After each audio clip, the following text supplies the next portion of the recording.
Hello everyone, hope कि आप सब लोग बहुत अच्छे होंगे। आलू क्लासेस में आप लोगों का स्वागत है। आज हम लोग का जो टॉपिक है वो है एनर्जी फ्लो, एनर्जी सोर्सेस और इकोसिस्टम। और हमारा जो पहला टॉपिक है वो है energy flow in an ecosystem. तो एनर्जी क्या होती है सभी लोगों को पता है। एनर्जी की मीनिंग होती है the ability to do work.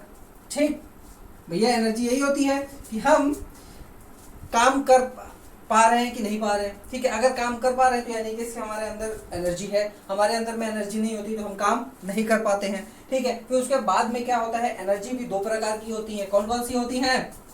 एक होती है काइनेटिक एनर्जी, एक होती है पोटेंशियल एनर्जी। यानी कि काइनेटिक और पोटेंशियल एनर्जी। काइनेटिक एनर्जी क्या होती है? The energy possessed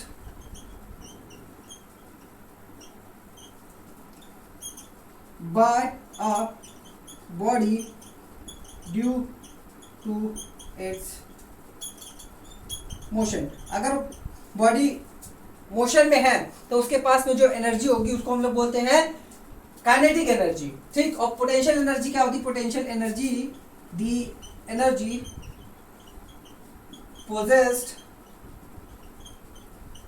by body due to its position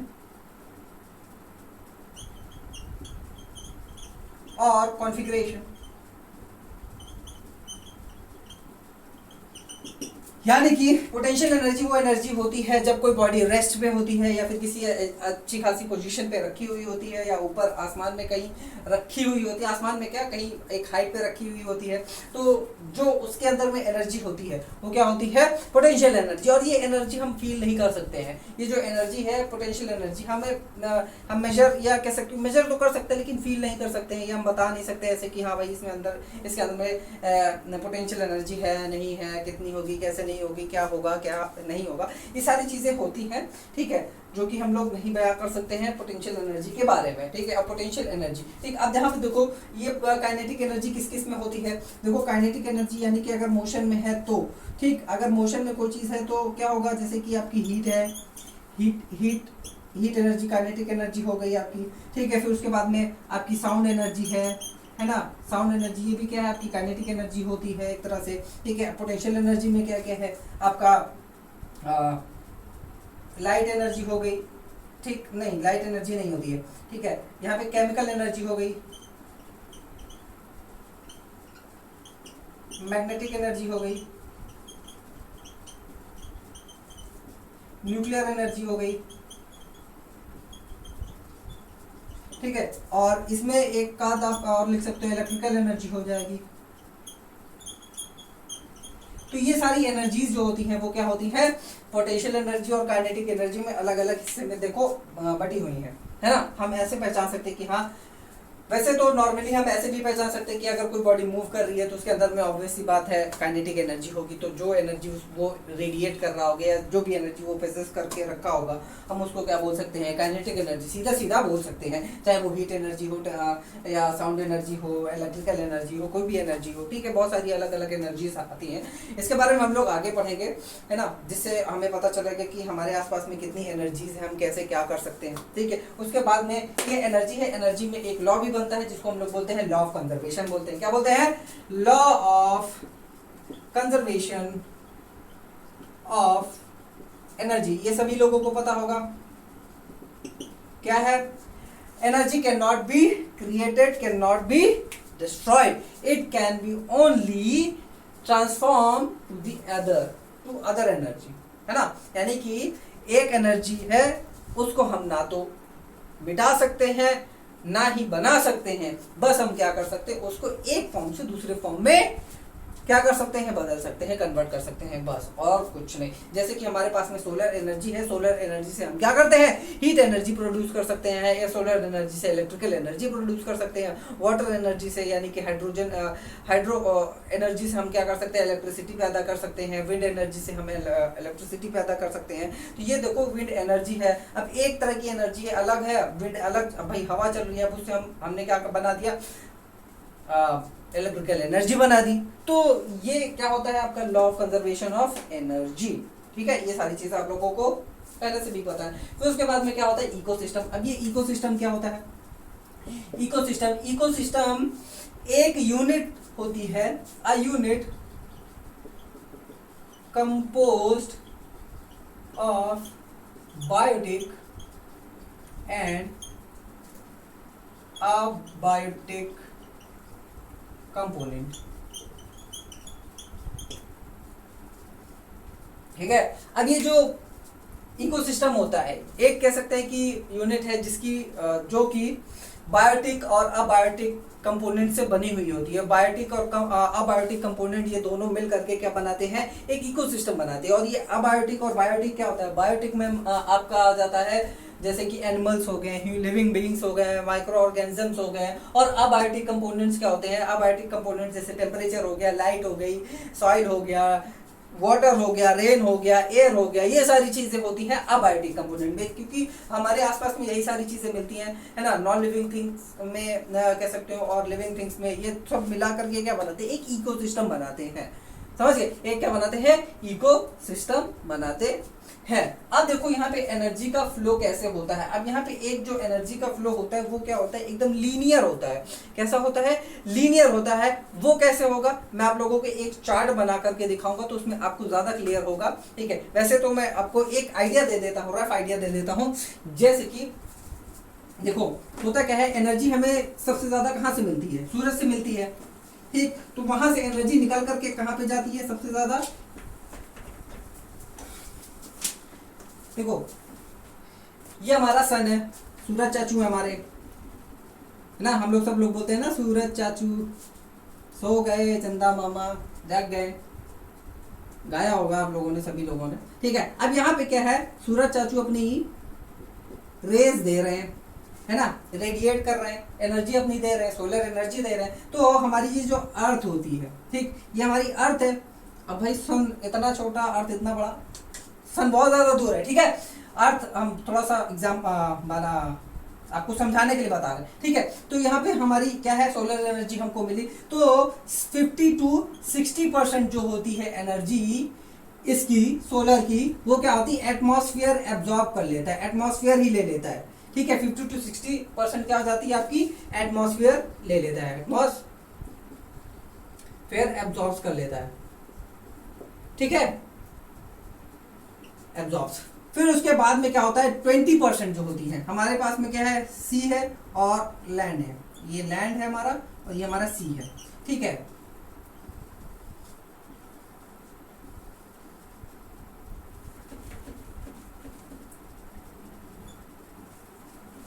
बना ही देते हैं। ठीक, तो ये हमारा लैंड है पूरा, और ये सब क्या है बीच में, सब सी है। ठीक, तो यहां पे देखो जो सी है और लैंड दोनों मिल करके 20% एनर्जी ले लेते हैं, सी और एंड लैंड, ये दोनों ले लेते हैं अपने लिया यूज करने के लिए। ठीक है, हीट हो जाते हैं ये लोग। फिर उसके बाद में क्या होता है, जो बचा 8%, मतलब कि 8% बचा नहीं, बहुत सारी और भी बच जाती, लेकिन 8% जो है प्लांट्स यूज करते हैं। क्या कौन यूज करता है, प्लांट्स यूज करते हैं, सारी की सारी। ऑलमोस्ट ये ज्यादा से ज्यादा क्या करते हैं, ज्यादा से ज्यादा एनर्जी लेते हैं, कोशिश करते हैं कि हम ज्यादा से ज्यादा ले सके। और वो ज्यादा से ज्यादा कितना होता है, 8% होता है। और ये 8% जितने भी प्लांट्स और प्लांट्स होते हैं, ठीक है, वो क्या है, ये लोग यूज करते हैं। फिर उसके बाद में ये जो प्लांट्स होते हैं, वो इस 8% में से 0.02% ही यूज करते हैं फॉर फोटोसिंथेसिस। ये क्या करते हैं, फोटोसिंथेसिस के लिए 0.02% ही यूज करते है एनर्जी, बस इतना ही एनर्जी ये लोग यूज करते हैं ताकि वो लोग अपना खाना बना सके, और इतने में ही इनको बहुत ज्यादा एनर्जी मिल जाती है, इससे ज्यादा और बहुत ज्यादा ये एनर्जी यूज नहीं करते। ये है एनर्जी का फ्लो जो कि हमारे इकोसिस्टम में होता है। तो देखो आप लोग इसको छाप लो, उसके बाद मैं समझाता हूं। पॉज करके छाप लो, छाप लिया, समझाता हूं। देखो हमें सबसे ज्यादा एनर्जी कहां से मिलती है? सन से मिलती है, जो कि सोलर एनर्जी होती है, और वो जाकर के प्रोड्यूसर्स के पास पहुंचती है, यानी कि 8% जो है प्रोड्यूसर्स लेते हैं सन से एनर्जी। फिर उसके बाद में 0.02% किसमें यूज करते हैं? फोटोसिंथेसिस में यूज कर लेते हैं। जब ये फोटोसिंथेसिस में यूज करते हैं, फिर उसके बाद में जो एनर्जी बनाते हैं, मान लेते हैं कि उन्होंने 20,810 कैलोरीज क्या बनाए, इन्होंने एनर्जी बनाया। फिर उसके बाद में क्या हुआ कि रेस्पिरेशन होता है, भाई इन लोग का अपना खुद का दिनचर्या होता है, अपना काम वगैरह होता है ना, पूरी बॉडी को स्वस्थ रखना, है ना, पूरा पेड़ को स्वस्थ रखना, ग्रो करना। तो ये सारी चीजें होती है, रेस्पिरेशन वगैरह वो लोग करते हैं। तो उसमें से क्या होता है कि ये इतनी एनर्जी जो है चली जाती है, यानी कि ऑलमोस्ट 12,000 एनर्जी जो है क्या हो जाती है, वो यूज हो जाती है। ठीक, उसके बाद में क्या होता है कि इतनी एनर्जी बच जाती है। ठीक, यानी कि नेट प्रोडक्शन आपका इतना हुआ। ठीक, मान लेते हैं 8833 केल्विन। ठीक, तो इतना हुआ आपका, क्या बचा? एनर्जी बची। फिर उसके बाद में क्या होता है कि इनकी डेथ हो जाती है, तो अनयूज्ड। ये क्या होती है कि ये जो एनर्जी होती है अनयूज्ड होती है। ठीक है, और उसके बाद में ये लोग कंज्यूम कर दिए जाते हैं। जब कंज्यूम किए जाते हैं तो किसके द्वारा कंज्यूम किए जाते हैं? Primary consumers. ठीक है, प्राइमरी कंज्यूमर्स कौन होते हैं? हर्बीवोरस होते हैं, छोटे छोटे इंसेक्ट्स वगैरह होते हैं, है ना, छोटे छोटे इंसेक्ट हो गए, और छोटी छोटी क्या बोलते हैं, जो गोट वगैरह हो गई, है ना, जो हर्बीवोरस है एक तरह से कह सकते हो। ठीक है, तो ये लोग क्या करते हैं? एनर्जी को यूज करते हैं, यानी कि खाते हैं। खाने के बाद में फिर ये लोग भी, इनके पास में भी बॉडी है, शरीर है, तो इनका भी कुछ दिनचर्या होता है। ठीक है, इनका जो दिनचर्या होता है तो उसमें ये लोग इतना, यानी कि 1890 कैलोरीज को खर्च कर देते हैं। फिर उसके बाद में इन लोग का भी कुछ अपना नेट प्रोडक्शन होता है, और कुछ एनर्जी ये लोग एक्सक्रीशन में क्या कर देते हैं? बहा देते हैं, यूज कर ले जाते हैं। ठीक, अनयूज हो जाती है। फिर उसके बाद में इनके पास में खुद की जो बॉडी होती है, तो इनके पास में भी जो बॉडी बन रही होती है ना, अलग अलग जगह पर, जैसे उनका मांस हो गया, उनका कान, हाथ, पैर, नाक, ये सारी चीजें उनके पास में भी क्या होती है? एनर्जी पहुंचती जाती है, बढ़ती है। ठीक है, तो उनके पास में एनर्जी स्टोर्ड रहती है। तो कितनी एनर्जी स्टोर है? मान लेते हैं कि 1478। ठीक है, यानी कि 1478 कैलोरीज बची हुई है उनके पास में। फिर उसके बाद में इनकी जब डेथ होती है तो अनयूज्ड जो कैलोरी होती है ये निकल करके चली जाती है। फिर उसके बाद में ये लोग खा लिए जाते हैं। ठीक है, सेकेंडरी कंज्यूमर्स जो कि कह सकते हो कि जो छोटे छोटे कार्निवोरस वगैरह होते हैं, ठीक, वो लोग जब खाते हैं तो उनके पास में जो एनर्जी जाती है ये इतनी जाती है। फिर उसके बाद में वो लोग भी अपनी खुद की एनर्जी प्रोड्यूस करते हैं। भाई उनके पास में भी जब खाएंगे खाना तो एनर्जी तो बचेगी ना, तो जो कितनी बच रही है उनके पास में 97 बच रही है। ठीक है, उसके बाद जब डेथ हो जाती है उनकी भी, तो क्या होते हैं 46 कैलोरी अनयूज चली जाती है। और फिर जब खाए जाते हैं तो क्या होता है कि 21 कैलोरी वो लोग देते हैं। ठीक है, टर्शरी कंज्यूमर्स के पास में चली जाती है। टर्शरी कंज्यूमर यानी कि बड़े बड़े जो कंज्यूमर्स होते हैं, सोच के देखो इनके पास में केवल और केवल कुछ ही कैलोरीज जाती है, जो कि बड़े बड़े शेर हो गए, है ना, टाइगर हो गया, ये सबके पास में बहुत कम एनर्जी आती है। लेकिन देखो स्वस्थ सबसे ज्यादा वही लोग रहते हैं, स्वस्थ सबसे ज्यादा यही लोग रहते हैं। फिर उसके बाद में जब ये मर जाते हैं तो क्या होता है 6 कैलोरीज अनयूज जाती है, और रेस्पिरेशन में इनके क्या होता है 15 कैलोरीज क्या होती है यूज हो जाती, खर्च हो जाती है। इनके खाने पीने सोने और ये सब करने में क्या होता है इनका इतना खर्चा हो जाता है। अब ये देखो ये जो एनर्जी है, ठीक है, एनर्जी क्या होता है कि ना तो डिस्ट्रॉय होती है ना तो क्रिएट की जा सकती है। तो भाई यहाँ पे क्या हो रहा है कि एनर्जी हमारे पास में आ तो रही है, लेकिन यहाँ पे कुछ हो तो नहीं रहा है इसके साथ में। तो यहाँ पे क्या है, ये कुछ जो एनर्जी होती है अनयूज चली जाती है। ठीक है, हमारे एटमॉस्फेयर में वो डिस्ट्रीब्यूट कर दी जाती है, लेकिन हमारे सन के पास में वापस नहीं जाती। तो ये साइक्लिक प्रोसेस नहीं है, ये कैसा प्रोसेस है, एक लीनियर प्रोसेस है। कैसा है? लीनियर प्रोसेस है। ठीक है, ये क्या है? लीनियर प्रोसेस है। तो एनर्जी का फ्लो क्या है?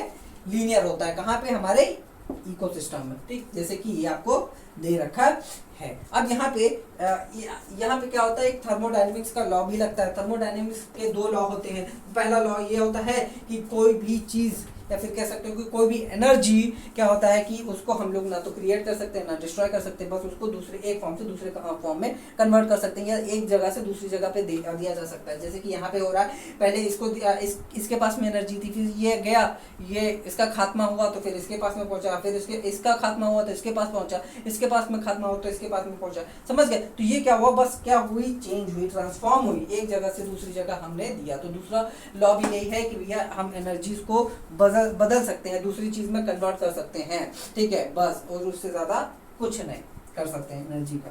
समझ गए? क्लियर हो गया? छाप लिया आप लोगों ने, अच्छे से समझ गए, ठीक। इसको आप लोग करिए। मैं आप लोगों को नेक्स्ट टॉपिक बताता हूं।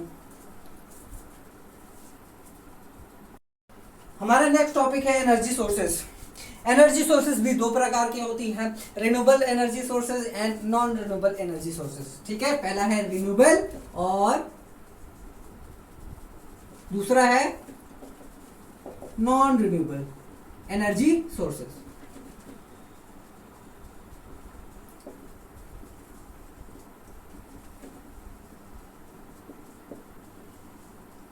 रिन्यूएबल क्या होती है? रिन्यूएबल मतलब कि जिनको हम बार बार यूज कर सकते हैं, है ना, और हमारे एटमॉस्फेयर में, हमारे आसपास में ये बहुत ज्यादा एबंडेंट में है, ठीक है, बहुत ही ज्यादा है, ठीक है। और नॉन रिन्यूएबल है वो सोर्सेज जो कि बहुत ही कम होती है और हम एक बार ये खर्च हो जाए तो हम इसका दोबारा यूज नहीं कर सकते हैं, ठीक है। तो रिन्यूएबल एनर्जी सोर्सेज में जैसे कि हमारा सन है, विंड है, एयर है, मतलब एयर विंड एक ही चीज हो गई, ठीक है, और हमारा वुड है, बायोमास है ना, और तो ये सारी चीजें हम लोग क्या है यूज कर सकते हैं as a renewable energy sources, ठीक है।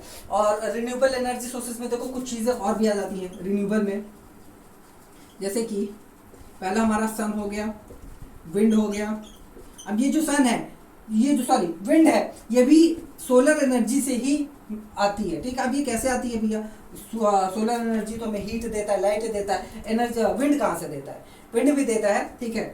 विंड ऐसे देता है कि भैया जब जो सन होता है वो क्या होता है कि हमारे अर्थ पे ना अनइवन पड़ता है, ठीक है, कहीं पे ज्यादा पड़ता है, कहीं पे कम पड़ता है। तो होता क्या है कि कहीं पे ज्यादा हीट हो जाता है, कहीं पे कम हीट हो जाता है, हीट होता है। तो जहाँ पे ज्यादा हीट होता है तो वहां पे क्या होता है, हीट जनरेट होती है। हीट जनरेट होगी तो आपकी जो गैसेस होंगी वो भी जनरेट होंगी, वो ऊपर जाएंगी, यानी कि लो प्रेशर बनाएंगी। तो लो प्रेशर बनाएंगी तो उसको कंपनसेट करने के लिए यहाँ से क्या आएंगी, ठंडी ठंडी हवा उसको भरने के लिए आएंगी। तो ठंडी ठंडी हवा मतलब कि जो हवा के पार्टिकल्स है वो मूव करेंगे किधर को, लो प्रेशर को। तो क्या है, एक तरह से ये विंड चलने लगी। तो किसकी वजह से चल रही है? सूरज की वजह से चल रही है। दूसरा है आपका बायोमास हो गया, बायोमास, ठीक है, वाटर हो गई, वाटर या हाइड्रो एनर्जी, है ना। फिर उसके बाद में आपका जियोथर्मल हो गई, और कौन सी होती है? न्यूक्लियर एनर्जी, ठीक है। और कौन सी होती है? टाइडल एनर्जी, ठीक है। अब नॉन रिन्यूएबल में क्या होती है? नॉन रिन्यूएबल में कोल, पेट्रोलियम,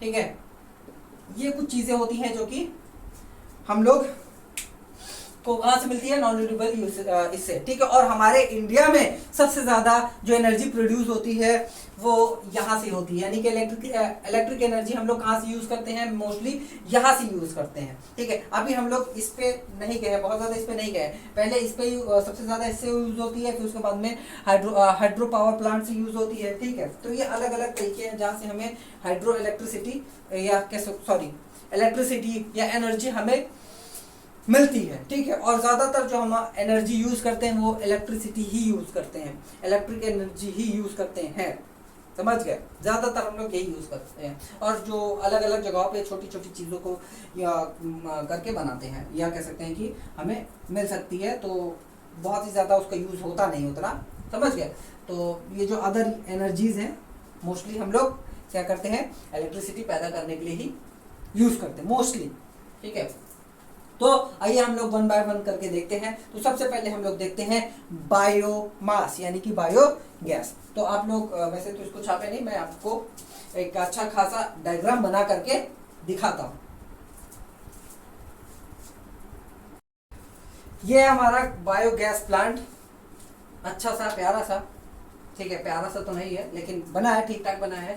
अब यहाँ पे मैं समझाऊंगा आप लोगों को एक एक चीज, ठीक है। अब यहाँ पे देखो होता क्या है कि जितने भी एनिमल डंग होता है, एनिमल जो डीके हो जाते हैं और प्लांट्स वगैरह जो डीके हो जाते हैं, ठीक है, तो उसको क्या है इसमें यहाँ से डाला जाता है, ठीक है। जब यहाँ से डाला जाता है तो ये यहाँ पे भर दिया जाता है, ठीक है, बहुत ज्यादा क्या हो जाता है कि फिलअप हो जाता है, ठीक, भर जाता है, ठीक। उसके बाद में क्या होता है, कुछ दिनों के बाद में यहाँ पे एनारोबिक फर्मेंटेशन होती है। क्या होती है? एनारोबिक फर्मेंटेशन, क्योंकि भैया यहाँ पे रखा रहता है, ठीक है, अब रखे रखे क्या होता है, सड़ने लगता है धीरे धीरे, ठीक है। तो माइक्रोब्स वगैरह यहाँ पे आते हैं, ठीक है, तो ये लोग क्या करते हैं, इसको फर्मेंटेशन में मदद करते हैं। एनारोबिक फर्मेंटेशन होती है यहाँ पे। एनारोबिक मतलब कि यहाँ पे ऑक्सीजन के विदाउट जो रिएक्शंस होती हैं, जो रिएक्शंस होती हैं या फर्मेंटेशन होती है, उसको एनारोबिक फर्मेंटेशन बोलते हैं। तो यहाँ पे जब फर्मेंटेशन हो रही होती है तो क्या होता है कि यहाँ से गैसेस निकलती हैं। कौन कौन सी गैसेस निकलती हैं? बायोगैस निकलती है। कौन सी गैस निकलती है? बायोगैस। और बायोगैस में कौन कौन सी होती है?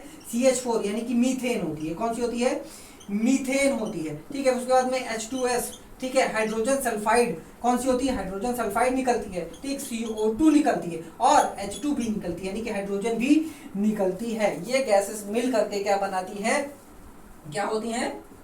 बायो गैस बनाती है। क्या है? बायोगैस बना करके यहाँ पे इस डोम के पास में, यानी कि देखो जैसे मान लेते कि यहाँ तक आपका डंग भरा हुआ है, ठीक है, ये ऐसे डंग भर गया, ठीक, यहाँ से ला करके हमने फिलअप किया, ठीक है, ये भर गया भर गया भर गया, ठीक है, सड़ रहा है, धीरे धीरे सड़ रहा है, ठीक है। तो क्या होगा कि फर्मेंटेशन होगा, एनारोबिक फर्मेंटेशन होगा। तो फर्मेंटेशन होने के बाद में क्या है कि यहाँ से गैसेस निकलेंगे। अब ये जो गैसेस निकलेगी यहाँ पे भर जाएंगी, ठीक है। अब यहाँ से भरने के बाद में ये क्या होता है कि यहाँ से हम यहाँ पे एक पाइपलाइन लगा देते हैं, तो इसकी मदद से भाई गैसेस है हल्की है तो ये निकल करके यहाँ पे जाएंगी, ठीक है। अब जो हम जैसे कि खाना वगैरह बनाना है, गैसेस वगैरह अलग अलग तरीके की हैं, ठीक है, तो हम लोग बर्न करके उसको यूज कर सकते हैं। ऐसी एनर्जीज को हम लोग यूज कर सकते हैं।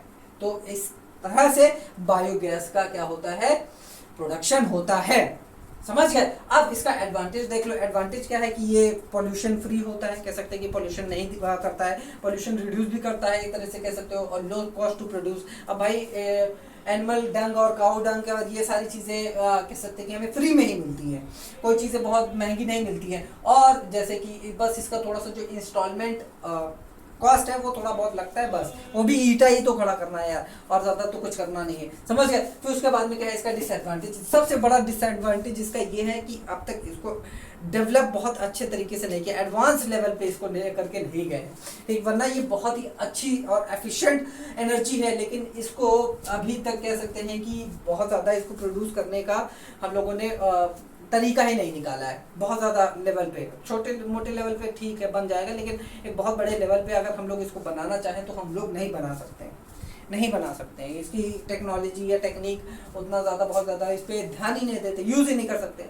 तो आप लोगों में से ही कोई हो सकता है जो कि इसको बना सकता है बड़े लेवल का। भाई इनोवेट करिए, आप लोग भविष्य है, ठीक है। तो ये आपका बायो गैस प्लांट हो गया, इसको छाप लें। मैं नेक्स्ट बताता हूँ,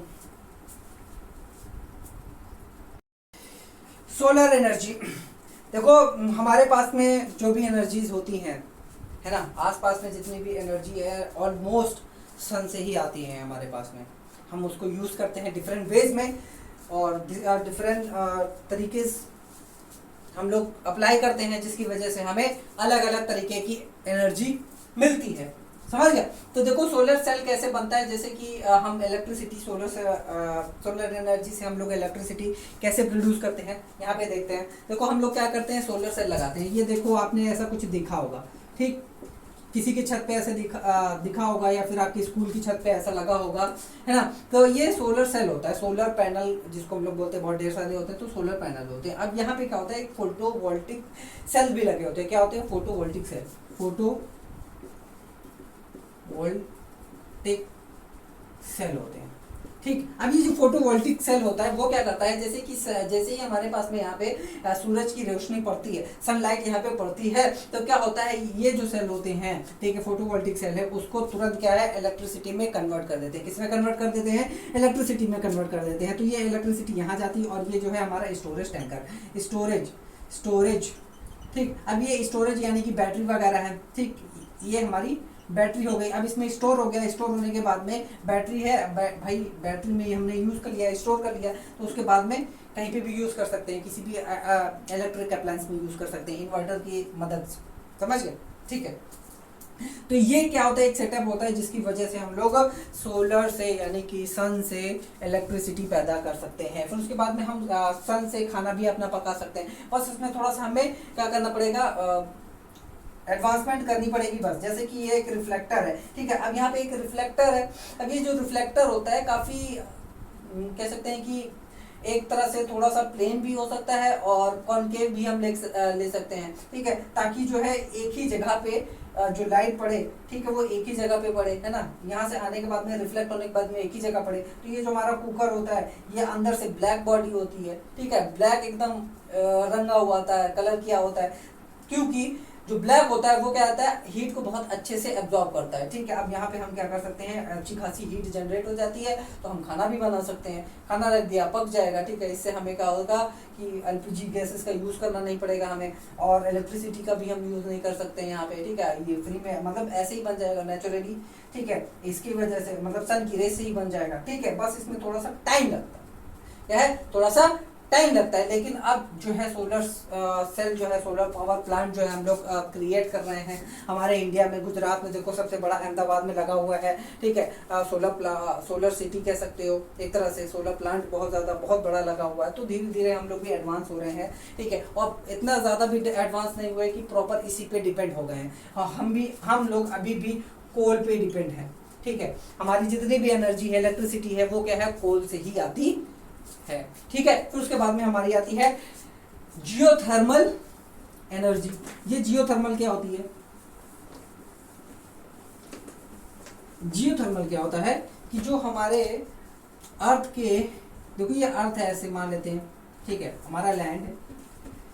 अर्थ के हम नीचे थोड़ा सा गड्ढा करते हैं ना यहाँ पे, तो क्या होता है कि जो कुआं वाला गड्ढा नहीं, बहुत ज़्यादा थोड़ा सा हल्का नीचे गड्ढा करेंगे तो हमें क्या है, गर्मी मिलती है। यहाँ पे क्रस्ट जो होता है ना बहुत ज़्यादा गर्म होता है, ठीक, ये बहुत ज़्यादा गर्म होता है। नीचे रॉक्स वगैरह होते हैं, बहुत ज़्यादा गर्म होते हैं। तो क्या होता है उसमें की जो गर्मी होती है, यहाँ से जो गर्मी निकलती है बाहर, यहाँ से हम क्या करते हैं, यहाँ से गर्मी को बाहर निकालते हैं और इसमें कुछ पानी डाल देते हैं। तो पानी जो होता है वो गर्म होकर के हीट हो जाता है, ठीक है। क्या होता है, हीट हो जाता है। हीट होने के बाद में क्या है, वो स्टीम बन जाता है। स्टीम बनने के बाद में हम क्या करते हैं, यहाँ पे एक जनरेटर लगाते हैं, ठीक, एक क्या लगाते हैं, जनरेटर लगाते हैं। तो स्टीम इस पे पड़ती है, तो ये जनरेटर क्या है, घूमने लगता है, रोटेट करने लगता है। तो रोटेट करने के बाद में ये इलेक्ट्रिसिटी प्रोड्यूस करता है। इसका भी यूज़ अभी बहुत कम हो रहा है, बहुत ज़्यादा नहीं यूज़ हो रहा है। लेकिन हम क्या करते हैं, अर्थ के अंदर की जो हीट है उससे हम लोग इलेक्ट्रिसिटी पैदा करते हैं। उसको हम लोग क्या बोलते हैं, जियोथर्मल एनर्जी,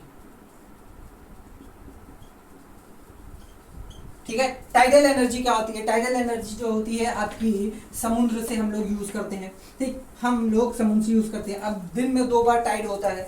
टाइड कैसे कि हाई टाइड, लो टाइड, है ना, ये है। अब भाई समुद्र है, ये बीच है आपका, मान लेते हैं ऐसे बीच है, आप यहाँ पे खेल कूद रहे हो, है ना, बॉल लेकर के खेल कूद रहे हो, तो आप देखते हो कि अचानक से पानी ऐसे ऊपर आ गया, है ना, यहाँ तक आ गया पानी। कहते हो अरे बाढ़ आ गई क्या? नहीं, यहाँ पे क्या होता है, ये टाइड होता है। अब ये टाइड किसकी वजह से होता है? सन और मून की वजह से होता है। सन एंड मून की वजह से होता है। इन दोनों की ग्रेविटेशनल पुल की वजह से होता है कि जब देखो अर्थ का पानी देखो कभी ऐसे हो जाता है और फिर ऐसे। तो यहाँ पे क्या है, लो टाइड हो गई इधर साइड में और इधर हाई टाइड हो गई। फिर उसके बाद में क्या है, जैसे ही रोटेट होता है तो ये क्या हो जाता है, नीचे आ जाता है, पानी कम हो जाता है और इधर बढ़ने लगता है, ठीक है। तो ये क्या है, हाई टाइड, लो टाइड। अब यहाँ पे क्या है, हम थोड़ा सा हल्का सा डैम भी बना सकते हैं, छोटे छोटे डैम्स बना सकते हैं, है ना। जैसे कि अब भाई ये कोई समुद्र के किनारे ऐसे है, ठीक है भाई, समुद्र तो बहुत बड़ा ऐसे ऐसे होता है, ठीक है। देखो एक मिनट,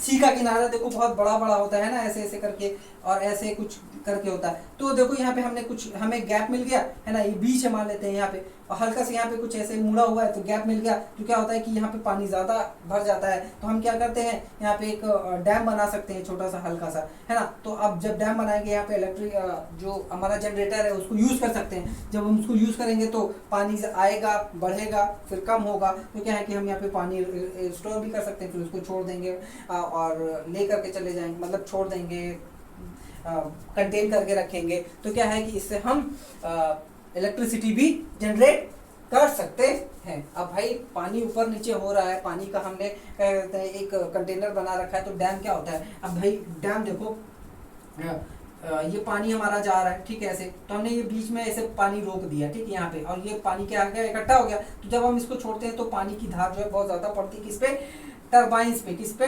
जनरेटर की ऐसी जो टरबाइंस होती हैं, है ना, इस पे पड़ता है। तो ये जो जनरेटर के टरबाइन से ये घूमते हैं, जब ये घूमते हैं तो क्या है, इलेक्ट्रिसिटी में आप पढ़ेंगे आगे चल करके, ये जो टरबाइन है जब ये घूमते हैं तो क्या होती है, इलेक्ट्रिसिटी जनरेट होती है। समझ गए, जो जनरेटर देखा होगा शादियों में, आप लोगों ने जनरेटर देखा होगा ना, कि ऐसे हाथ से घुमाते हैं, है ना, जो हाथ से घुमाते हैं ना जनरेटर, देखे होंगे आप लोग, हरा हरा छोटा सा रखा रहता है। तो वो क्या होता है, उसको पहले हम हाथ से मतलब घुमाते हैं, तो उसके बाद में वो इलेक्ट्रिसिटी पैदा करता है ना। जैसे लाइट चली जाती है, कहते हैं ना जनरेटर चलाओ, तो जनरेटर चलाते हैं तो क्या होता है, जनरेटर चलाने के बाद में इलेक्ट्रिसिटी पैदा हो जाती है। अब उसको चलाने के लिए हमने क्या यूज़ किया है, पानी का यूज़ किया है। तो यहाँ पे हम लोग टाइडल एनर्जी जो हम लोग यूज़ करते हैं, तो हम लोग यहाँ पे भी वो उसको अप्लाई कर सकते हैं, यूज़ कर सकते हैं, ठीक है। तो ये टाइडल एनर्जी हो गई। अब हम लोग पढ़ते हैं हाइड्रो पावर प्लांट, ठीक है। ये हमारा हाइड्रो इलेक्ट्रिक पावर प्लांट है, ठीक है। अब यहाँ पे क्या होता है, जो रिवर्स होती हैं उनके बीच में डैम्स बनाए जाते हैं। डैम्स यानी कि पानी को रोकने के लिए हम लोग कुछ का इंतजाम करते हैं, ठीक है, कुछ सिस्टम बनाते हैं जो कि जिसे हम लोग बोलते हैं डैम। तो यहाँ पे क्या है, डैम बनाया हमने और यहाँ पे एक गेट लगा दिया, ठीक। उसके बाद में यहाँ पे हमने एक जनरेटर लगा रखा है, जनरेटर के बगल में ट्रांसफार्मर, फिर उसके बगल में टावर लगा रखा है, किसका, इलेक्ट्रिक टावर लगा रखा है, ताकि इलेक्ट्रिक फ्लो हो सके, ठीक है, इलेक्ट्रिसिटी हम लोग आगे भेज सके। अब यहाँ पे हुआ क्या, देखो, अब यहाँ पे जो पानी है, ठीक है, हमने इसको रोक के रखा, ठीक, रोक के रखा। अब जब रोक के रखा तो इसमें पोटेंशियल एनर्जी बहुत ज़्यादा हो जाती है। जब हम इसको पोटेंशियल एनर्जी हमारी ज़्यादा हो जाती है और इसको यहाँ से छोड़ते हैं, अब यहाँ पे देखो हमने इसको छोटा कर दिया, ठीक है, ये जो चैनल है यहाँ पे, ठीक है, पानी बहने का, उसको हमने बहुत छोटा कर दिया। तो क्या कर दिया, जैसे हमने गेट उठाया तो ये क्या हो जाएगा, नीचे जाएगा, बहुत तेजी से जाएगा, बहुत स्पीड से जाएगा। और जितना ज़्यादा हम इसको कह सकते हैं कि इसका रैंप बनाएंगे, ठीक है, जो रैंप होगा हमारा, ये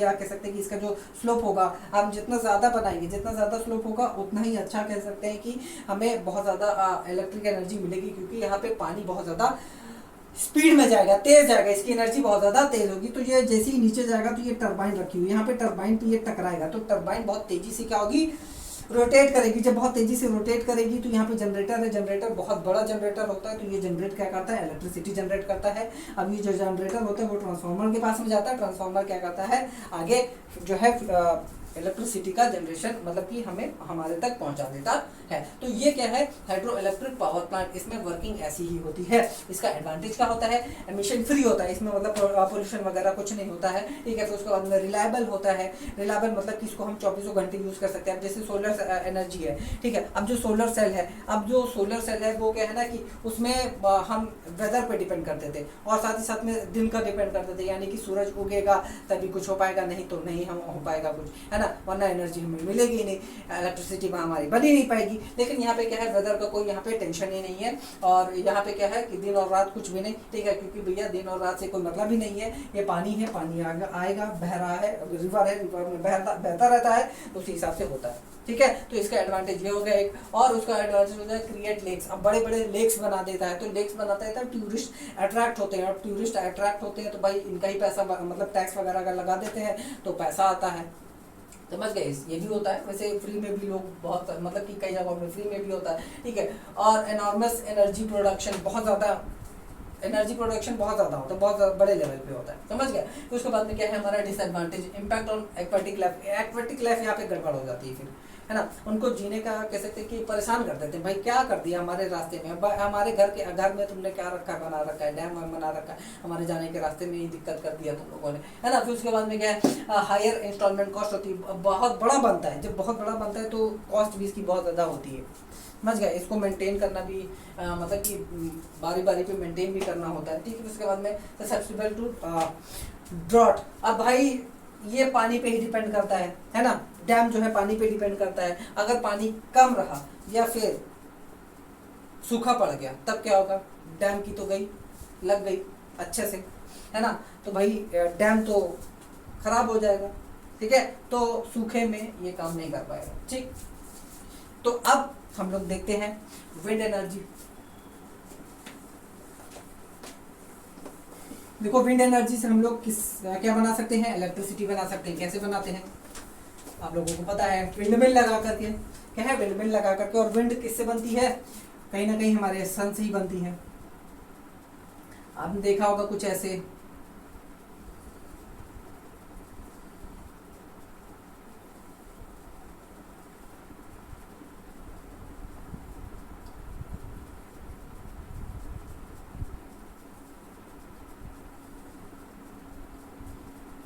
विंडमिल आप लोगों ने कुछ ऐसा देखा होगा, ठीक है ना, ऐसा ही देखा होगा। अब यहाँ पे क्या होता है कि एनर्जी यानी कि विंड एनर्जी यहाँ पे बढ़ती है, ठीक। विंड एनर्जी पड़ती है तो ये घूमता है, गोल गोल घूमता है, धीरे धीरे घूमता है। और यहाँ पे लगा होता है आपका जनरेटर, क्या लगा होता है, जनरेटर, ठीक है। ये टरबाइन तो है ही। अब यहाँ पे लगा होता है जनरेटर। अब जब ये घूमता है तो जनरेटर क्या करता है, इलेक्ट्रिसिटी जनरेट करता है, जो कि हमारे यहाँ पे जाती है, यहाँ से हम लोग क्या करते हैं, यूज कर सकते हैं। अब बड़े बड़े बहुत जगहों पे विंडमिल्स बहुत ढेर सारे लगे हुए होते हैं ताकि हम इसका यूज कर सकते हैं, समझ गए, ताकि हम इसका यूज कर सके। अब यहाँ पे इसका एडवांटेज क्या है, एडवांटेज ये है कि ये पोल्यूशन नहीं बनाता है, ठीक है। बस ये इसका डिसएडवांटेज ये है कि बहुत ज़्यादा स्पेस लेता है और ये बहुत ज़्यादा तेज़ हवा चलेगी तभी ये विंड मिल जो है काम करता है, वरना नहीं काम करता है, समझ गए, क्लियर। उसके बाद nuclear power plant. Nuclear power plant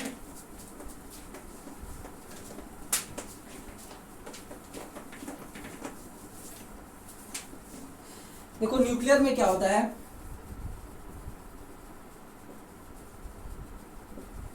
एक हम उसमें यूरेनियम यूज करते हैं, ठीक है। यूरेनियम क्या होता है ना कि इसके पास में बहुत ज़्यादा एनर्जी होती है, मतलब हम थोड़ा सा यूज़ कर रहे हैं, ठीक है। यूरेनियम तो बहुत ज़्यादा हम उससे इलेक्ट्रिसिटी पैदा कर सकते हैं। क्या होता क्या है, यहाँ पे क्या होता है कि कुछ इलेक्ट्रॉन्स हम बहुत तेज़ी से इस पर पढ़ाते हैं, मतलब मारते हैं, ठीक है। इसका मान लेते हैं कि एक इलेक्ट्रॉन है ये, ठीक है। अब इस पर हमने क्या किया, एक इलेक्ट्रॉन या कोई ऐसी बीम जो है हमने क्या कर दिया, इस पे स्ट्राइक करवाई, बॉम्बार्ड करवाया, तो क्या होता है कि इसका फ्यूजन होता है, क्या होता है, फ्यूजन होता है। और ये 3 में ऐसे बढ़ जाता है, क्या है, ये 3 अलग अलग इलेक्ट्रॉन्स में बढ़ जाता है। फिर उसके बाद में फिर जब इस पे भी बॉम्बार्डमेंट होता है तो ये भी क्या है, ऐसे ऐसे और ऐसे, ऐसे ऐसे ऐसे, ठीक, ऐसे ऐसे और ऐसे। तो ये क्या हो जाता है, यहाँ पे बॉम्बार्डमेंट होती है। बॉम्बार्डमेंट के बाद में ये क्या होता है, यहाँ पे न्यूक्लियर फिशन होते हैं। क्या होते हैं, फिशन होते हैं। फिशन का मतलब होता है टूट करके निकलना, ठीक है। टूट करके निकलते हैं तो अलग अलग 3 अलग अलग हो जाते हैं। तो क्या होता है कि एनर्जी बहुत ज़्यादा हो जाती है। अब देखो यहाँ पे एक था पहले, अब देखो इतने ज़्यादा हो गए, तो इतने ज़्यादा हो गए तो इसका मतलब क्या है, एनर्जी होगी। अब ये जो ये क्या करता है, ये बहुत ज़्यादा हीट डेवलप करता है, क्या है, हीट डेवलप करता है। तो देखो ऐसे बड़े बड़े लगे होते हैं ना, ऐसे करके, है ना, ये ऐसे कुछ लगे होते हैं ना, तो ये हीट यहाँ पे होता है, हीट बहुत ज्यादा जनरेट होती है तो ये ऊपर जाता है, ठीक है। ऊपर जाता है तो क्या होता है कि यहाँ पे कुछ स्प्रिंकलर्स भी लगाए जाते हैं, ठीक, रेडिएशन को रोकने के लिए, ताकि रेडिएशन बाहर ना जाए। इसको कंक्रीट बनाते हैं ताकि इससे रेडिएशन ना निकले, इससे बहुत ज्यादा रेडिएशन निकलता है। इसका मेन डिसएडवांटेज यही है कि इसमें से रेडिएशन बहुत ज्यादा निकलता है, समझ गए। लेकिन हाँ, एनर्जी सबसे ज्यादा यहीं से निकलती है, एनर्जी बहुत ज्यादा होती है इसके पास में, बहुत ज्यादा। छोटा सा हम लेते हैं यूरेनियम, इससे बहुत हम एनर्जी प्रोड्यूस कर सकते हैं, ठीक है। यहाँ पे क्या होता है, न्यूक्लियर फिशन होता है। क्या होता है, न्यूक्लियर फिशन होता है, समझ गए, क्लियर, ठीक है। अब हम लोग बात करते हैं ग्लोबल वार्मिंग की। किसकी, ग्लोबल वार्मिंग की। आइए हम लोग ग्लोबल वार्मिंग के बारे में पढ़ते हैं। ये हमारा लास्ट टॉपिक है आज के चैप्टर का। तो ग्लोबल वार्मिंग देखिए, आज हमारे देश या पूरी दुनिया का एक बहुत ही बड़ा कह सकते हैं कि खतरा है, डेंजर है एक तरह का, जिसकी वजह से हमारे अर्थ का जो सरफेस का टेम्परेचर है वो क्या है, धीरे धीरे बढ़ रहा है। इसीलिए आज हमें बहुत ज़्यादा गर्मी लगती है। आज जो गर्मी होती है, ठीक है, जो समर होते हैं वो बहुत ही ज़्यादा होते हैं, है ना, टेम्परेचर उसका बहुत ज़्यादा है। अपने मम्मी पापा से जो पूछना कभी, जो पहले की गर्मी हुआ करती थी वो बहुत कम हुआ करती थी, इतनी ज़्यादा नहीं हुआ करती थी जितनी आज होती है, बहुत ही ज़्यादा गर्मी होती है। अब इसका कारण क्या है? इसका कारण है कि जो ग्रीन हाउस गैसेस होती हैं उनकी वजह से जो हीट होती है वो क्या है, ट्रैप हो जाती हैं, अंदर ही ट्रैप हो जाती है, बाहर नहीं जा पाती हैं। इसकी वजह से क्या होता है कि हमारा जो अर्थ का सरफेस है वो बहुत ज़्यादा गर्म हो जाता है। देखो प्रोसेस देखो कैसे होता है, ग्रीन हाउस प्रोसेस जान लोगे तो सब समझ जाओगे। देखो जो क्या होता है, सन होता है हमारा, जब सन होता है तो सन से बहुत सारी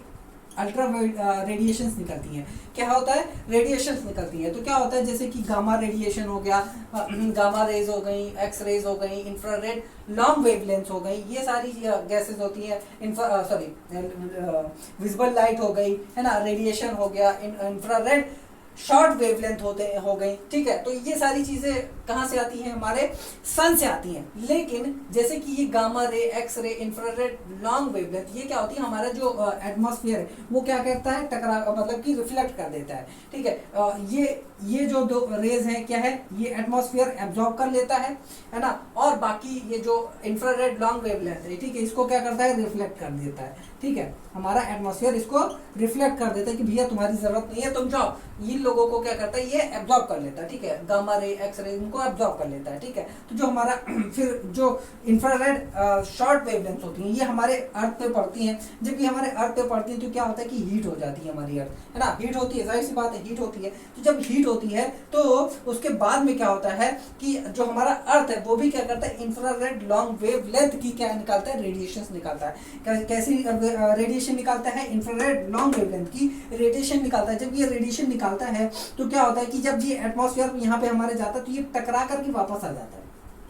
क्यों? क्योंकि इंफ्रारेड लॉन्ग वेवलेंथ को क्या करता है, हमारा एटमॉस्फेयर अंदर आने नहीं देता है। और अगर अंदर आ गया है, ठीक है, मतलब अंदर से बाहर जाने की कोशिश कर रहा है तो उसको बाहर जाने नहीं देता है। क्या है, बाहर जाने नहीं देता है। तो ये हमारा कौन करता है, ओजोन करता है, ठीक है। ओजोन जो है इन सबको एब्जॉर्ब कर लेगा और इन सबको क्या कर देगा, रिफ्लेक्ट कर देगा। तो क्या होता है कि जैसे ही हमारे रिफ्लेक्ट करके वापस हमारे अंदर आता है, मतलब कि हमारे एटमॉस्फेयर में रह जाता है, तो हमारे यहाँ पे क्या होती है, हीट और ज़्यादा हो जाती है, और ज़्यादा हो जाती है। और कैसे बढ़ जाती है, जब हमारे कार्बन, CFC और CH4 यानी कि मीथेन, क्लोरोफ्लोरो क्लोराइड्स, ठीक है, क्लोरोफ्लोरोकार्बन जो होते हैं ये बहुत ज़्यादा बढ़ जाते हैं तब, ठीक है। जैसे कि कार्बन डाइऑक्साइड अगर बहुत ज़्यादा अमाउंट में है तो क्या होगा कि ये जितनी भी हीट है ये क्या कर देंगे, ये लोग ट्रैप कर लेंगे, है ना। अब ये लोग ट्रैप कर लेंगे, ये लोग एब्जॉर्ब कर लेंगे, ये जितनी भी गैसेस हैं एब्जॉर्ब कर लेंगे, तो ऑटोमेटिकली क्या हो जाएगा, हमारा जो एटमॉस्फेयर होगा बहुत ज़्यादा गर्म हो जाएगा, ठीक है, बहुत ज़्यादा गर्म हो जाएगा, ठीक है, हद से ज़्यादा गर्म हो जाएगा। तो ये जितना ये ज़्यादा निकलेंगे, CFC, CH4 और CO2 जितना ज़्यादा निकलेंगे, जितना ज़्यादा हम एमिशन देंगे, वो क्या होगा, उतना ही ज़्यादा हमारा अर्थ का सरफेस हीट हो जाएगा। क्या होगा, उतना ही ज़्यादा हीट हो जाएगा, ठीक। और धीरे धीरे, और वाकई में धीरे धीरे जो टेम्परेचर है वो बढ़ रहा है। और इन गैसेस को हम लोग क्या बोलते हैं, ग्रीन हाउस गैसेस। क्या बोलते हैं, ग्रीन हाउस गैसेस। और इसको क्या बोलते हैं, इस इफेक्ट को क्या बोलते हैं, ग्रीन हाउस इफेक्ट, ठीक है। तो ग्रीन हाउस इफेक्ट हो गया। अब यहाँ पे देखो, इसकी वजह से जो हमारा टेम्परेचर है धीरे धीरे बढ़ रहा है। अब टेम्परेचर बढ़ रहा है तो आगे आने वाले समय में, यानी कि ऐसा बताया जाता है कि आगे आने वाले समय में 60 डिग्री सेल्सियस भी हो जाएंगे टेम्परेचर। अब जब 60 डिग्री सेल्सियस हो जाएगा तो भाई इंसान तो बाहर निकल ही नहीं पाएगा, जाहिर सी बात है, निकल ही नहीं पाएगा। निकलेगा तो कुछ ना कुछ हो जाएगा, उसको बीमार हो जाएगा बहुत ज़्यादा, ठीक है, थोड़ा सा भी नहीं निकल पाएगा। आगे पता नहीं क्या होगा, कैसे होगा। अगर हम इन सब चीज़ों पे कंट्रोल नहीं करते हैं तो हमारे आने वाले जितने भी फ्यूचर हैं वो बर्बाद हो जाएंगे, अगर हम इन पे कंट्रोल नहीं करते हैं तो। अब इसकी वजह से देखो, जो आइस कैप्स होती हैं, जो अंटार्कटिक में जो आइस है वो क्या है, धीरे धीरे पिघल रही है। ऑलरेडी पिघल चुकी है, अब धीरे धीरे और ज़्यादा पिघल रही है। अब पिघलने से क्या हो रहा है, पानी का लेवल बढ़ रहा है, ठीक है, ठंड कम हो रही है ना, ठंड भी कम पड़ती है, और अब ठंड कम पड़ रही है, समर ज़्यादा हो रहा है, पानी भी बढ़ रहा है, तो इससे क्या हो रहा है, धीरे धीरे डिस्ट्रक्शन किसका हो रहा है, हमारा ही हो रहा है, हमारा हैबिटेट खत्म हो रहा है धीरे धीरे भाई। कुछ जो प्लांट्स हैं ठंड में ही पैदा होते हैं, ठंड में उनको बहुत ज़्यादा ठंड की ज़रूरत होती है और वो हमारे एटमॉस्फेयर के लिए बहुत अच्छे होते हैं, तो वो धीरे धीरे ख़त्म हो रहे हैं। कुछ ऐसे एनिमल्स हैं जो कि हमारे कह सकते हैं कि हमारे एटमॉस्फेयर के लिए बहुत ज़्यादा ज़रूरी है, वो भी ख़त्म हो रहे हैं धीरे धीरे। तो किसकी वजह से हो रहे हैं, हम इंसान की वजह से हो रहे हैं। हम लोग क्या है ना, एक तरह से बेवकूफ़ भी होते हैं और बहुत ज़्यादा सेल्फिश भी होते हैं। तो हमें अपनी सोच बदलनी होगी, हमें अपने तरीके बदलने होंगे, थोड़ा सा कन्वेंशनल मेथड यूज़ करिए ताकि हम लोग जो है यानी कन्वेंशनल यानी कि पुराने तरीके तौर तरीके यूज़ करें ताकि कार्बन ना एमिट हो हमसे ज़्यादा, ठीक है। क्लोरोफ्लोरो पे वैसे तो इस पे बैन लग चुका है, लेकिन क्या कर सकते हैं, बहुत ज़्यादा हम रोक भी नहीं सकते हैं, तो इसकी वजह से ऐसा हो रहा है। तो हम देखो ये ग्लोबल वार्मिंग और कैसे कैसे बढ़ती है, डिफॉरेस्टेशन से बढ़ती है। जैसे कि हमारा भाई हमने क्या किया, पेड़ काटने लगे तो डिफॉरेस्टेशन हो गया, ठीक है। एमिशन ऑफ कार्बन का हम लोग बहुत ज़्यादा यूज़ करते हैं, ठीक है। गाड़ी वगैरह बहुत ज़्यादा यूज चलाते हैं तो उससे बहुत ज़्यादा कार्बन यूज़ होता है, इंडस्ट्रीज से होता है, बहुत ज़्यादा कार्बन निकलता है, उससे होता है, ठीक है। अब हम लोग इसको बचा कैसे सकते हैं, रोक कैसे सकते हैं, रोक ऐसे सकते हैं कि हम बहुत ज़्यादा प्लांट्स लगाएं, है ना, पेड़ पौधे बहुत ज़्यादा लगाएं, ठीक है। कार्बन जो चीज़ें कार्बन हम लोग एमिट करती हैं, इंडस्ट्रीज़ को कम करें, है ना, इंडस्ट्रीज से जो कार्बन का एमिशन है वो कम करें, इंडस्ट्रीज़ को ना कम करें, ठीक है। क्या उसके एमिशन को रोक सकते हैं, है ना। बहुत सारे कदम तो उठाए जा रहे हैं, देखो अब क्या होता है आगे चल करके, क्योंकि ये बड़ी बड़ी जितने भी यूएन है ना, यूनाइटेड नेशंस वगैरह हैं, तो वहाँ पे छोटे छोटे बच्चे या स्पीच देते हैं जा करके कि भैया इसको रोकिए, आप लोग बहुत कुछ कर तो रहे हो, मतलब कर क्या, करने का दिखावा कर रहे हो, बोल तो रहे हो लेकिन कर नहीं रहे हो। वाकई में ऐसा है, उस बच्चे ने बिल्कुल बहुत ही बढ़िया बात कही है और फटकार भी लगाई है। सोच के देखो, यूएन को कोई फटकार लगा रहा है, और यूएन की आजकल कुछ ज़्यादा बहुत ज़्यादा वैल्यू रह नहीं गई है, समझ गए, जिस हिसाब से वो काम कर रहा है। अगर अच्छा काम करे, देखो वहाँ पे अच्छे लोग होते हैं, बहुत सारे लोग होते हैं, लेकिन अच्छा डिसीजन अगर होगा, हम लोगों के भलाई के लिए किया जाएगा, तो यार यूएन का साथ भी बढ़ेगा, उसकी पावर भी बढ़ेगी। लेकिन आजकल हो यही रहा है कि यूएन जो है उतना ज़्यादा इफेक्टिव वर्क नहीं कर पा रहा है, इतना ज़्यादा इफेक्टिव वर्क नहीं कर पा रहा है, क्योंकि इतना ज़्यादा कार्बन एमिशन अभी भी हो रहा है, रोक लगाने के बावजूद भी हो रहा है। अब देखो, कंट्रोल करना बहुत मुश्किल होता है, एक तरह से कंट्रोल करना भी बहुत ज़्यादा मुश्किल होता है। सरकारें भी बहुत ज़्यादा कह सकते हैं कि रोक लगाने की कोशिश करती है। आजकल इलेक्ट्रिक कार्स यूज़ कर रहे हैं धीरे धीरे, है ना, इलेक्ट्रिसिटी पे हम लोग यूज़ आ रहे हैं, धीरे धीरे हो रहा है। अब बहुत इकट्ठा नहीं हो जाएगा, हम चाहें कि भैया इकट्ठा हो जाए तो इकट्ठा चेंजेस नहीं हो सकते हैं, कभी भी नहीं हो सकते। इकट्ठा चेंजेस होंगे तो बहुत ज़्यादा अफरा तफरी हो जाएगी, बहुत ज़्यादा डिसबैलेंस हो जाएगा, समझ गए, चीज़ें बहुत ज़्यादा अलग अलग हो जाएंगी, बहुत ज़्यादा डिफ़िकल्ट हो जाएंगी। तो लेकिन फिर भी हम लोग प्रयास कर सकते हैं धीरे धीरे। और मैं तो यही कहूँगा आप लोगों से कि आप जहाँ पे भी हो, जैसे भी हो, जिस हालात में भी हो, जो भी कर रहे हो, ठीक है, आपका दिनचर्या चाहे जैसा हो, कोशिश करो यार, कोशिश करो कि एक पेड़ ज़रूर लगाओ हफ्ते में या साल भर में या एक महीने में, ठीक है, एक महीने में एक पेड़ जरूर लगाओ, कोशिश यही करो। पेड़ लगाने में कुछ नहीं जाता यार, ठीक है, तो कोशिश यही करो, अपने इन्वायरमेंट को बचाओ, ठीक है। तो ये था हमारा आज का कंप्लीट लेक्चर, इसको आप लोग बनाना चाहते तो बना लीजिए, है ना। आज हमारा यहाँ पे ये टॉपिक होता है ख़त्म, हीट एंड एनर्जीज का टॉपिक होता है ख़त्म, और हम लोग मिलते हैं नेक्स्ट टॉपिक में, यानी कि नेक्स्ट चैप्टर में। और आप लोग मन लगा करके पढ़िए, तब तक के लिए टेक केयर।